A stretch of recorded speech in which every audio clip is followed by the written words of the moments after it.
yes, you do see people putting delay as a form of strategy. For instance, if the man is denied access to the child, now what he will do naturally is to actually delay the wife's application for divorce in order to gain better access to the children.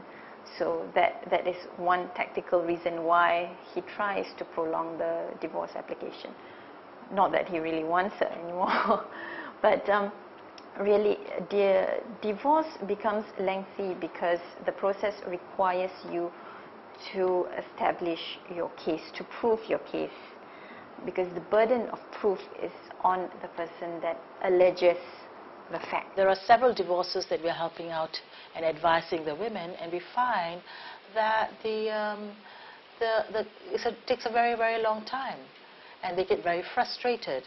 I mean, there are men who refuse to pay maintenance because they know they can drag it out, take the time, you know.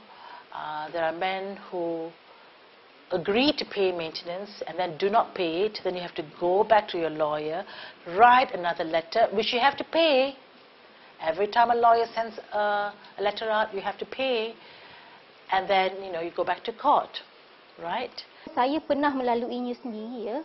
Saya meminta nafkah 1,000 ya untuk anak, ya, di mana tangga gaji suami amat tinggi, ya, berbelas-belas ribu, ya, lebih daripada 15,000 sebulan. Tetapi saya meminta hanya 1,000, ya. Pada masa itu saya meminta 1,000 dan mahkamah menanya beliau sama ada beliau setuju atau tidak, dan beliau telah memberitahu dia tidak setuju dan dia hanya boleh memberi 400 sebulan. 400 sebulan, ia amat dah tidak memadai langsung dengan tidak ada kerja, dengan saya yang tidak punya kerja, ya, dan harus menyewa tempat tinggal, ya, dan harus menyekolahkan anak, ya, amat dah tidak memadai langsung, ya.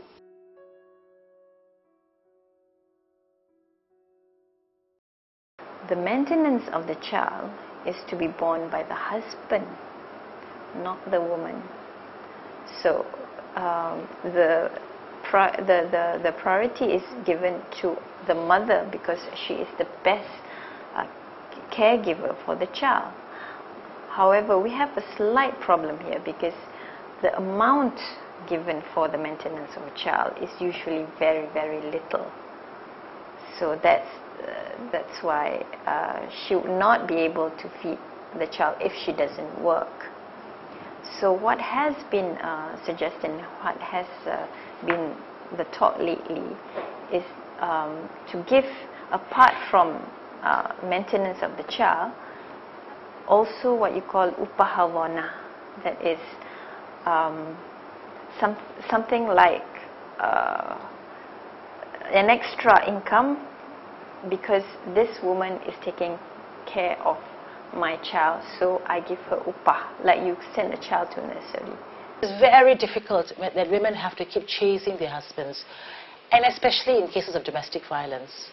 In cases of domestic violence, it's all about the power you have over your wife. So now I can't hit you, I can't beat you, but you know what? I will use the power that I have over money, and I'll use the power that I have about money, and I'll control your life. And this is really sickening and very sad. I'll give you some months, some other months I may not give you, but it's all about control, really, isn't it? So the father tends to lose out, and how the father loses out is that the father cannot really gain access to the child, and that becomes a problem when he wants to give maintenance as well. And unfortunately, he uses that as a reason to perhaps delay in giving maintenance. That's when you have problems unresolved. You have the divorce granted, but then you don't have the issue of custody and maintenance resolved because parties are not willing to cooperate post-divorce. Saya seorang warga negara Singapura yang menetap di Malaysia, ya, tanpa ada permit PR ataupun apa-apa, ya, permit. Hanya saya duduk di sini hanya menggunakan social pass visa selama 30 hari, ya, dan setiap kali keluar setiap bulan saya harus keluar balik ke Singapura untuk buat endorsement, ya, untuk mendapatkan 30 hari duduk menetap di Malaysia. Pembangunan wanita dan keluarga, ya. Saya tak tahu apa relevannya mereka mentubuhkan pertubuhan sebegitu, ya, kementerian sebegitu. Di mana saya pernah meminta tolong, ya, pernah meminta tolong pada kementerian itu sendiri, dan beliau, saya beritahu yang saya tidak mempunyai pekerjaan, warga negara Singapura, dan tidak ada rumah untuk tinggal, dan saya tidak tahu bagaimana untuk menyara dan mendapatkan tempat tinggal untuk saya dan anak saya. Kementerian tidak dapat berbuat sesuatu pun. Even nasihat bagaimana, di mana saya pergi untuk minta tolong, cara-caranya, tidak memberi nasihat begitu. Mereka hanya memberitahu, maaf, saya tak dapat nak menolong. Itu adalah di luar bidang kuasa mereka, ya.